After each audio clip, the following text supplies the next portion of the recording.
JB타임즈 더마카와 함께 시선집중의 문을 열겠습니다. 어서 오세요.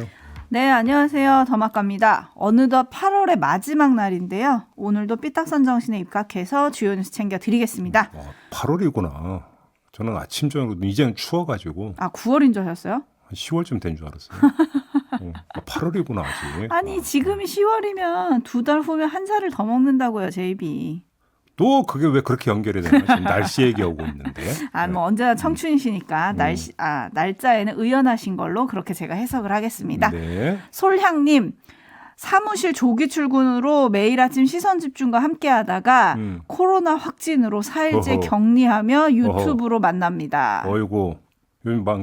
요즘 이 새로 감염되는 분들이 많이 아프다고 하던데. 네, 특히나 이번 변이가 좀 많이 아프다고 제 주변에서도 걸리신 분들은 다 너무 아프다고 하시더라고요. 그래요? 네. 근데 주변에 처음 걸린 분들이에요? 재감염된 분들이에요? 첫 번째로 걸리신 분들이 지금 많아요. 제 주변에는. 아, 그런 사람들이 이제 주로 많이 아프다고 한다. 네, 많이 아프시다고 해서 네. 아무튼 솔향님 매일 아침 유튜브로 만나시는 거는 반가운데 네. 하루빨리 좀 캐치하시길 바라겠습니다. 그러게요. 네. 사람답게 사는 세상님, 집 나간 며느리로 불러드린다는 가을 전어가 돌아왔다고 조업 나간 어부가 말하더군요.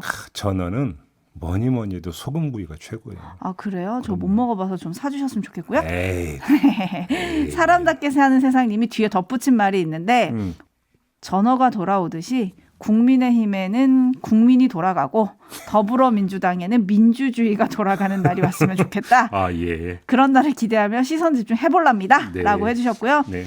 토토님이 아침 저녁으로 시원한 바람에 잠을 좀 잘만 합니다. 아, 맞아요. 그건 맞아요.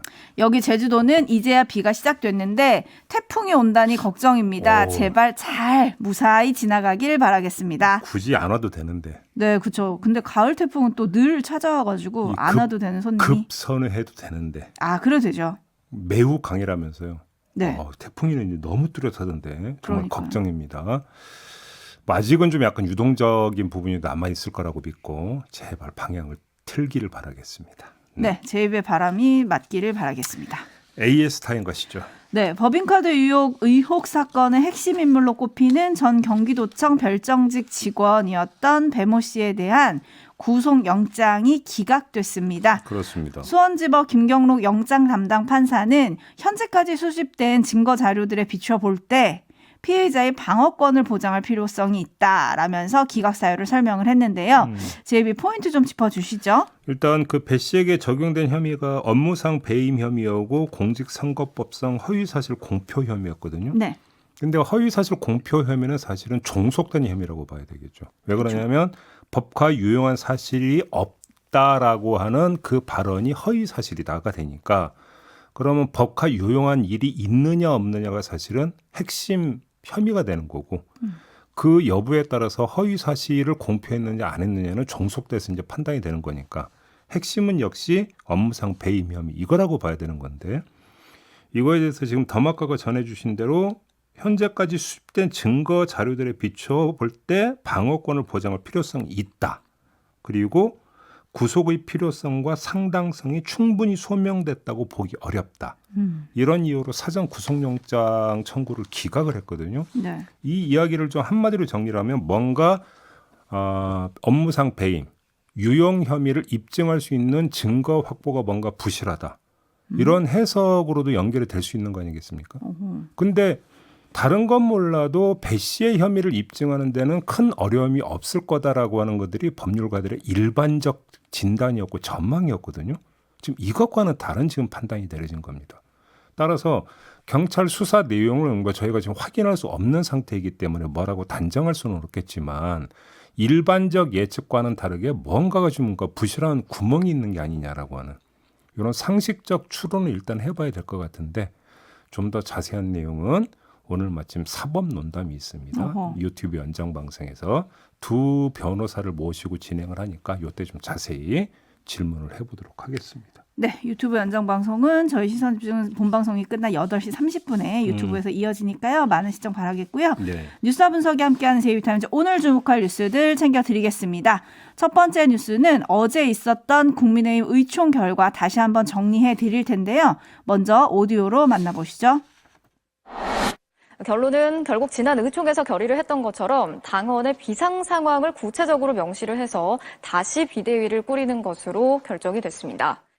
최고위원회의 기능 상실 부분을 선출직 최고위원의 4명 이상이 사퇴하면은 그 비대위로 간다. 논란이 되고 있는 권성동 원내대표의 거취 문제 역시 비대위 출범 뒤 사퇴할 뜻을 내비친 본인의 입장을 존중하기로 했습니다. 당원 당규 개정을 통한 새로운 비대위 출범 말고 어떤 대안이 있습니까? 비대위 출범 이전 최고위 체제로의 복귀는 불가능합니다. 하지만 반발은 계속됐습니다. 새로운 비대위를 구성한다는 것은 편법이고 탈법이고 꼼수고 민심에 역행하는 것이다. 이 같은 비판 여론에 힘이 실리는 것을 우려한 듯 친윤계를 비롯한 초재선 의원들은 내부 단속에 나섰습니다. 일부 중진 의원들을 중심으로 대안도 없이 당을 흔드는 은행을 계속하는 것은 매우 부적절하다는 점을 지적하며 자제해 줄 것을 강력하게 촉구한다. 네, 지금 들으신 그대로인데요. 애당초 그 전망했던 대로 지금 국민의힘이 가고 있는 거 아니겠습니까? 그러네요. 그러니까 지난 주말 의총 결의 내용을 그대로 밀어붙이는 걸로 네. 어제 의총에서 또다시 이제 확인이 된 거라고 봐야 될 것 같은데요. 네. 자, 다시 한번 좀 정리를 해보죠. 왜 그러면 이건 한마디로 얘기하면 그때 말씀을 드린 대로 그냥 빠르게 가 이거잖아요. 그냥 빠르게 가. 예, 그냥 빠르게 가. 이 모두인데 왜 그러면 그냥 빠르게 가야 되는 거냐? 이걸 윤석열 대통령 입장에서 한번 봅시다. 오, 대통령 입장에서요? 네, 누차 저는 그 틀로 지금 말씀을 드리고 있기 네네. 때문에 윤석열 대통령이 처해 있는 문제는 두 가지입니다. 하나는 속도고 하나는 대안인데요. 자, 수습 속도는 하루라도 빨라야 하고 그러려면 대안 모색으로 시간을 허비해서는 안 된다. 이런 이야기로 연결이 되는 거겠죠. 네. 다시 말해서 지금 국면은 세수를 세 부대에 담을 때가 아니라 헌 부대에 담긴 헌수를 빨리 비우는 거다. 이런 이야기가 되는 거겠죠. 그래서 그냥 빠르게 가라고 하는 건데요.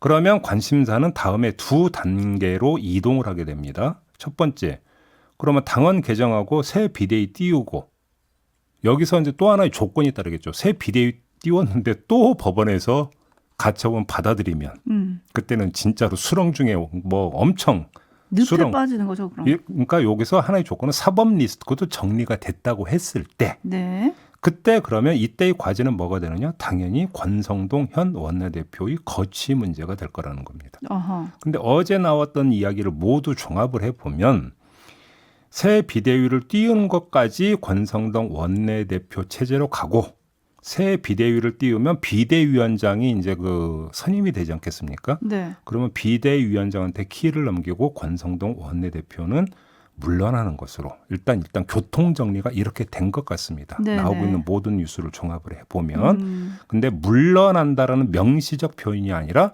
거취 표명을 한다고 되어 있더라고요. 네, 맞아요. 그렇죠? 뭐 근데 여기까지 해서 더 깊게 뭐 짚지는 맙시다. 우리가 상식으로 생각할 때는 상식으로 또 생각해야 되는 거 아니겠습니까? 네. 그냥 이 점을 확인을 하고요. 그러면 이 단계는 넘어선다고 쳐요. 다음 단계는 뭡니까? 전당대회를 거쳐서 새 지도부를 출범시켰을 때 이때 무슨 과제가 도출되느냐? 윤핵관을 어떻게 할 것이냐라는 문제가 도출이 되는 겁니다. 이 당 결국은 당 관리를 해야 되는 건데 이제 안정적이고 일상적인 당 관리에 들어가야 되는데 윤핵관 그룹을 뒤로 물리면 새 주류를 세워야 된다는 이야기가 되는 거잖아요. 네. 그러면 이 새 주류는 또 당연히 대통령실 그리고 대통령과 코드를 맞춰야 되는 거 아니겠습니까? 그렇겠죠. 그런 대안과 시스템과 세력을 그 사이에 구축할 수 있느냐. 이게 문제가 될 것 같은데 제가 볼 때 이거는 우리가 흔히 하는 말로 그 다음 문제고 당장은 목전에 와 있는 과제부터 풀어야 된다. 그래서 그냥 빠르게 가. 이렇게 하고 있는 것 같습니다. 그러니까 다시 정리를 하면 추석 전까지 비대위를 꾸리고 이준석 전 대표의 당원권 정지 기간이 끝나는 내년 1월 8일 전에 전당대회를 열어서 새 지도부까지 완벽하게 꾸린다. 지금 이거잖아요. 그렇죠. 가는 스텝은 그죠? 근데 인물은 누구로 할 거냐. 이제 요것도 같이 고민을 해야 되는 건데 네. 거기까지 사실 계획이 다 서 있지 않을까요? 항상 이제 정치를 분석하다 보면 네.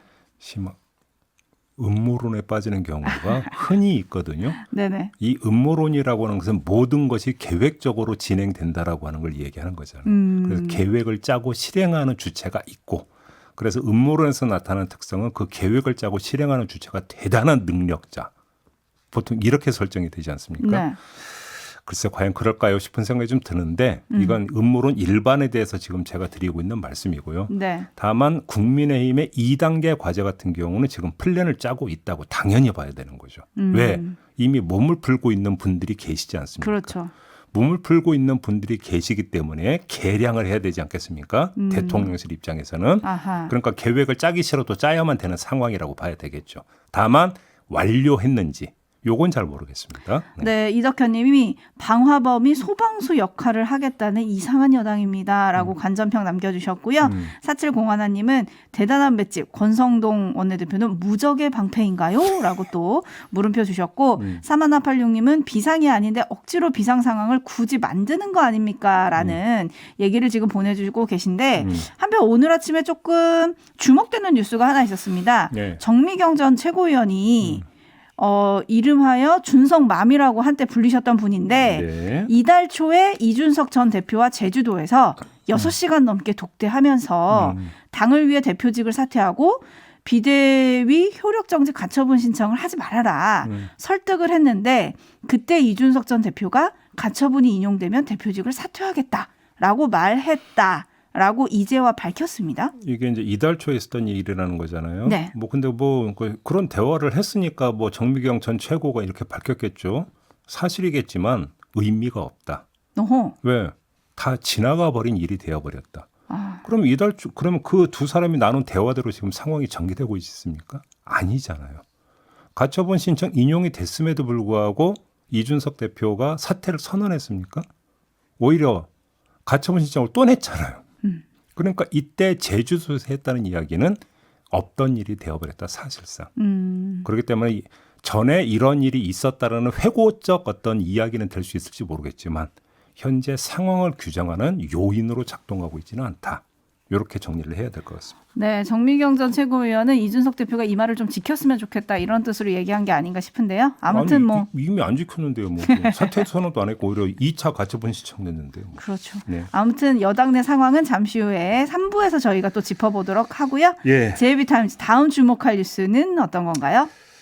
김건희 여사가 나토 정상회의에 참석하면서 착용했던 팔찌와 목걸이 등 귀금속 3점이 논란거리가 됐습니다. 네. 그저께 국회 운영위 회의에서 전용기 민주당 의원이 이 문제를 잠깐 제기를 했고 여기서 오갔던 이야기가 있었거든요. 잠깐 들어볼까요? 그 김건희 여사가 나토 순방 때 착용하셨던 목걸이가 목걸이랑 팔찌가 고가다 아니다 이런 기사가 나왔었던 걸 봤습니다. 혹시 보셨죠? 예, 보도는 봤습니다. 재산 신고 보니까 보석류는 하나도 신고를 안 했더라고요. 저희 총무비서관실에서 보증 신고했는지 그 부분에 대해서는 검증을 하지 않습니다. 협찬이면 협찬이다, 아니면 이미테이션이다, 아니면은 이게 재산 신고가 누락된 것이다, 아니면 요건이 안 된 것이다, 이런 정도의 해명을 하는 게 필요하다.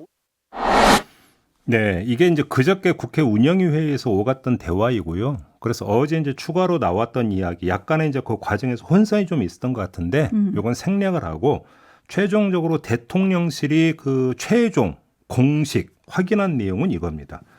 귀금속 3점 가운데 2점은 지인에게 빌린 것이고, 나머지 1점은 소상공인에게 산 것인데 그 금액이 재산신고 대상은 아니다. 네. 이런 것이었는데요. 참고로 재산신고 대상이 되는 귀금속의 가격 기준은 500만 원이라고 합니다. 그러니까 500만 원이 안 넘는다 이런 뜻이죠. 네. 그리고 앞서서 들으신 오디오에 대답하는 사람이 누구냐 하시는 분이 계셔서 윤재순 대통령실 총무비서관입니다. 네. 근데 대통령실의 설명이 사실이라면 뭐 문제 없는 거 아니겠습니까? 바로 근데 제가 볼 때는 그게 문제라고 보는데요.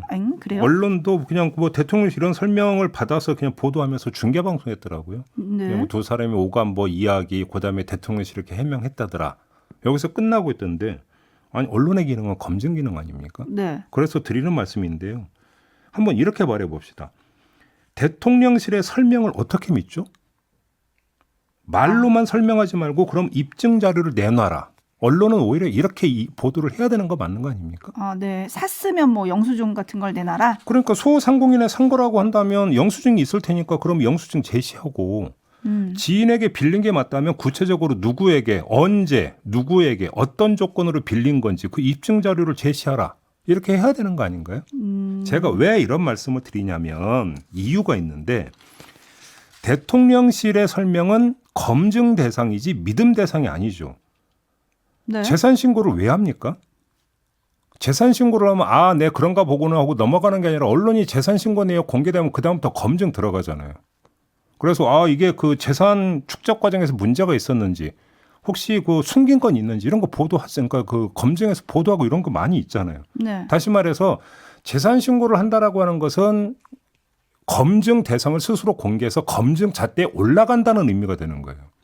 그렇지 않습니까? 그런데 어찌 본다면 재산 신고 대상이 될 수도 있는 건데 신고가 안 됐다? 왜? 기준에 미달하기 때문에. 이게 대통령실의 주장인데 그러면 그 자체도 맞는 설명인지가 검증이 필요한 거죠. 왜 그러냐면 이 검증을 안 해버리면 이게 꼼수를 열어주는 길이 될 수도 있는 거예요. 이건 지금 김건희 여사의 귀금속 건을 가지고 드리는 말씀이 아니라 일반적으로 해서. 왜 그러냐면 이 귀금속 했는데요. 그냥 빌린 거예요. 라고 하고 넘어가 버리는데 사실은 산 거고 그게 재산 신고 기준 금액을 훨씬 그러니까 초과하는 것이라면 그때는 어떻게 됩니까? 허위가 돼버리는 거잖아요. 네. 그런데 그런가 보다 하고 넘어가면 검증은 불가능하다는 이야기가 되는 거 아닙니까? 그렇기 때문에 어제 대통령실에서 했던 이야기가 맞는 것인지 검증이 필요한 거죠. 근데 우리는 그렇게 알고 있으니까 그냥 믿어라면 믿어야 되냐라는 거예요. 국민 입장에서. 그건 네. 아니지 않습니까? 이 말씀을 드리고 싶은 거죠. 동화님이 저런 걸 꼭 빌려서까지 착용을 해야 하나요? 라고 또 의견을 주셨는데 지금 민주당 측이 주장하는 거는 김건희 여사가 취임식 그리고 사전투표 현충일 행사 등 공개 행보에서 착용한 팔찌가 1,600만 원 상당의 명품 제품이라는 거고요. 그래서 신고 대상이라는 건데 이게 진짜 고가의 제품이 맞다면 또 소상공인에게 살 수 있는 거냐? 이런 궁금증이 따라오고 또 빌렸다면 그 빌려준 지인은 누구일까? 아무 대가 없이 뭐 바라는 거 없이 빌려줬을까? 이런 지금 궁금증이 남는다. 뭐 이런 걸로도 또 정리를 할 수 있을 것 같아요. 네, 검증을 좀 하라 이런 말씀 좀 드리겠습니다. 검증을 좀 하라. 네. JB타임스 다음 주목할 뉴스는 어떤 건가요? 어제 뉴스 많이 탔죠. 서울시가 광화문광장을 재개장하면서 세종문화회관 버스 정류장 기둥벽에 조선시대부터 일제강점기를 거쳐 2009년과 2022년에 걸친 광장의 변청 과정을 그린 포스터 4점을 걸었어요. 네. 그런데 이 가운데 한 점이 문제가 됐는데 조선 총독부 건물이 버티고 있는 사진으로 커다란 해가 떠 있고 학이 나는 그림을 붙여버린 것이죠. 딱 보자마자 일장기가 떠오른다. 그래서 논란이 좀 많이 됐습니다. 서울시 해명이 좀 궁금한데요. 이 분홍색 원, 그러니까 그 해를 뜻하는 이 분홍색 원은 일본을 상징하는 것이 아니고 인접해 있는 두 개의 사각형과 함께 길과 문을 사각과 원의 형태로 디자인화한 것이다. 이런 설명이고요. 어허. 아픈 역사를 넘어 극복과 변화의 과정을 보여주고자 했던 의도였다. 이렇게 얘기를 했는데 그러면서도 언론 보도를 하니까 바로 또 철거하겠다고 밝혔더라고요. 네, 어제 철거한다고 했으니까 철거했겠죠. 네, 다 했다고 또 보도가 됐습니다. 근데 왜 이런 의도면 또 그렇게 아뜨거했고 바로 철거합니까? 아니 뭐 조선 총독부 건물은 뭐 있었던 것이니까 그렇다 치더라도 그 위에 왜 해와 학을 그려놨습니까? 그 그림이 조선 총독부 건물과 연결되면 어떤 연상 효과를 빚어낼지 이걸 정말 몰랐던 겁니까? 더구나 광화문 광장 재개장 시점이 광복절 바로 즈음이었거든요. 9일 전인가 그랬어요.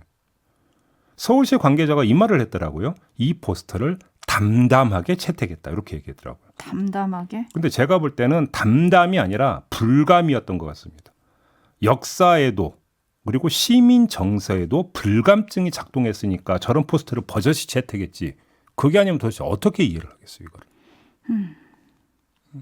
라디오 헤드님이 뭐 친일파 청산을 못해서 이 모양이 됐습니다라고 해주셨고 김종희님은 디자인 뜻을 열심히 설명하면 뭐합니까? 딱 보면 일장기던데요라고 해주셨는데 앞서서 그 문화체육관광부가 과거 조선 총독부가 살았던 청와대 옛 본관 모형 복원한다 또 발표했다가 뜨거 한 적도 있지 않았습니까? 그러니까요. 대체 왜 이러는 걸까요? 마무리하죠. 더마카 수고하셨어요. 한숨으로 감사합니다.